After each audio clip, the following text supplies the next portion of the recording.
What's up, and welcome to the single player experience.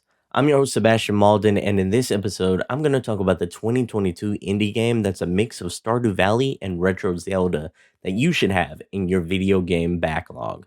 I'm going to tell you all about this game right after the intro. DJ, hit the beat. This is the Single Player Experience, the podcast that helps single player games manage their video game backlog.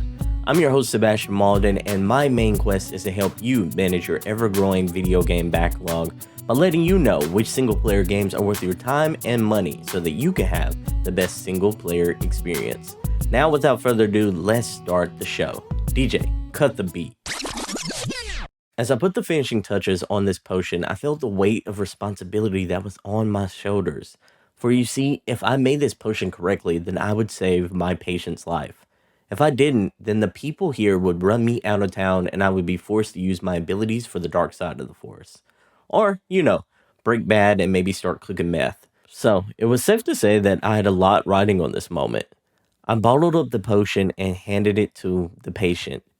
Thankfully, the barmaid would live to serve another beer. This is a moment that I experienced in the indie game that I'm going to recommend to you today. I'm going to lightly review the game and explain who should add this to their video game backlog. So, here we go. You ever thought about channeling your inner Professor Snape and becoming a potions master? Or maybe you wanted to go out and fight creatures and harvest resources from the land. Well, in Potion Permit, you get the best of both worlds. In this life sim action RPG, you play as the village chemist. You are assigned by your guild to a small island town called Moonberry, where you quickly discover the town treats you like you're the Grinch because of the negative past that they've had with chemists. Well, it's up to you to gather resources and heal the townsfolk from various diseases while also defrosting the cold shoulder that everyone's given you and unveiling the mystery that's going on in the town. The main narrative of the game unravels as you go around the town doing fetch quests for people and earning everyone's respect. Every mission reveals a piece of the overall mystery. It's a nice touch that every character in the game plays a part in one way or another. Let's talk about the gameplay. This is a life sim game that showcases a different loop from what you normally see in this genre. Every day you diagnose any patients that are sick and go out and hunt resources like plants, wood, and stone, and you also fight monsters to use as ingredients for your potions. To heal someone, you brew the specific potion that cures that illness. To create and brew a potion, you have to solve a puzzle. Each ingredient is a Tetris-style puzzle piece, and you have to correctly fill in the shape that they give. It's not hard, and it kind of helps to prevent the game from feeling boring and repetitive. Speaking of the characters, I'm impressed with the way that the developer Mass Hive Media made every character in this game stand out. Everyone in the town had their own style and personality that feels really unique. It's a nice touch that really helps immerse you into this world. They also give you the ability to grow your relationship with the characters by giving them moon cloves. It's a traditional gift that the locals really enjoy for some reason. The game also gives you the ability to romance some of the single members of the town. No judgment here, but if you're one of those people who like to get their swerve on in video games, this game is going to be right up your alley. Let's talk about the game's visuals. If I was given an MVP award to one aspect of the game, it would be this gorgeous pixel art style.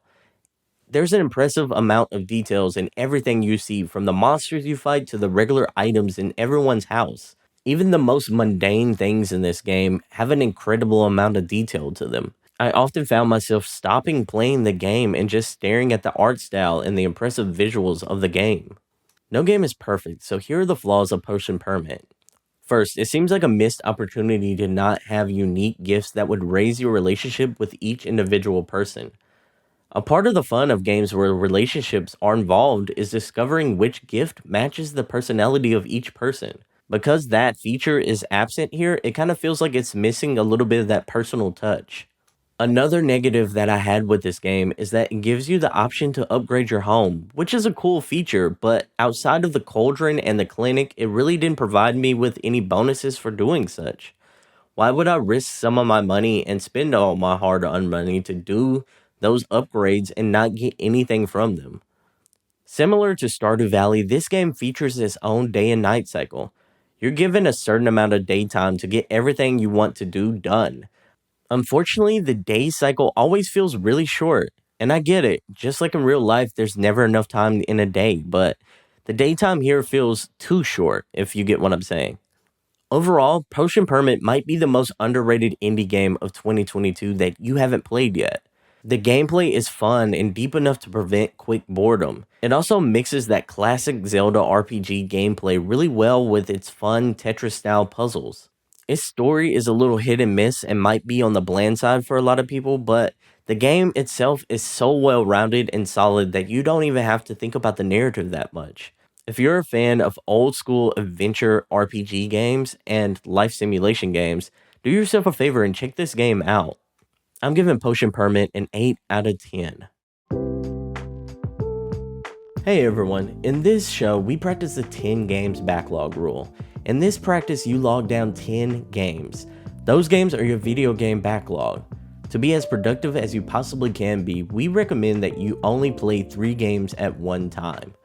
One single player narrative game, one game that's going to be your relax and chill game, and another game that's going to be your palate cleanser game, which is a game that you play when you're not in the mood for your other narrative game.